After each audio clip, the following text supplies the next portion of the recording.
అలసిన వానికి ఊరడించు మాటలు. సహోదరుడు భక్తి సింగ్ గారి పరిచర్య నుండి సేకరించిన అనుదిన ధ్యానములు. డిసెంబరు 12.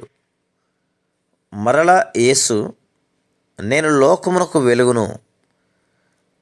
యేసు నేనే మార్గమును సత్యమును జీవమును అనెను.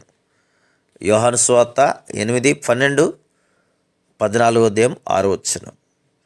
దేవుని చిత్తము తెలుసుకొనుటకు ప్రధాన యాజకుని వద్ద ఊరీము తుమ్మీము ఉండినట్లు ప్రభువైన యేసుక్రీస్తు కూడా 2 రాళ్లను కలిగి ఉండెను. 43వ కీర్తన 3-5. ప్రభువైన యేసుక్రీస్తు మనకు జీవమును వెలుగును సత్యమునై ఉన్నాడు. యోహాను సువార్త 8:12, 14:6. ఆయన మనలోనికి రక్షకునిగా వచ్చినప్పుడు ఆయన మనకు సత్యమును మరియు సజీవమైన వాక్యమును అగును. అందును బట్టి మనం కూడా నూతనముగా తిరిగి జన్మించినప్పుడు దేవుని వాక్యము కొరకు విశేషమైన ఆకలి ఉండును. దానిని ప్రతిదినము చదివినను మనం అలసిపోము. మనం మార్పు చెందకముందు పత్రికలు, మ్యాగజైన్స్, నవలలు మరియు ఇతర పుస్తకములపై మనకు మక్కువ ఉండేది. కానీ ఇప్పుడు ఉదయ, మధ్యాహ్న, సాయంకాలములలో దేవుని వాక్యంపై మక్కువ ఉన్నది.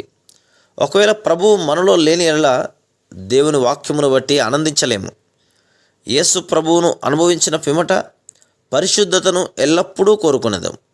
దినదినము దేవుని వాక్యమును నెమ్మదిగా, క్రమముగా, ప్రార్థనాపూర్వకముగా చదివినప్పుడే ఆయన ప్రణాళిక మరియు చిత్తము మనకు బయలుపడును. యేసుక్రీస్తు మనకు జీవమై ఉండును. విశ్వాసమును బట్టి మనం ఇలాగందుము, యేసు ప్రభువా, నా కనులను తెరువుము, దైవిక జీవము నాకిమ్ము, ఆత్మీయ విషయములను స్పష్టముగా చూడనిమ్ము.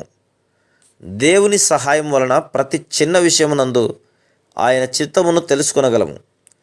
దేవుని చిత్తమెరిగి అలాగు చేయుట ప్రతి విశ్వాసి యొక్క ఆధిక్యత అయి ఉన్నది. యేసుక్రీస్తు తన జీవితమంతయు దేవుని చిత్తము చేయుచునే జీవించెను. యోహాను సువార్త 4:34, 5:30, 6:38. మనము ఆయన ప్రేమ మక్కువను ఎరగవలననిన ఆయన హృదయమునకు సమీపముగా జీవించగోరి ఆయన చిత్తము నెరిగి అట్లు చేయుటకు నేర్చుకునవలను. యేసుక్రీస్తు ప్రభువు మనకు ఊరీము తుమ్మీముగా నుండును గనక మన వ్యక్తిగత, కుటుంబ, సంఘ జీవితమునకు ఆయన చిత్తమును ప్రతి విషయంలో ఎరగగలము. మన హృదయంలోనికి వచ్చిన యేసు ప్రభు మనకు ప్రధాన యాజకుడై ఉండి ఆయన మనకు జీవమును సత్యమునై ఉన్నాడు గనుక ఆయన వాక్యమును మన హృదయంలో అంగీకరించుట ద్వారా విశ్వాసమును బట్టి దైవిక జీవము పొందెదము. ఆయనే మనకు సర్వములో సర్వమై ఉండును. Praise the lord.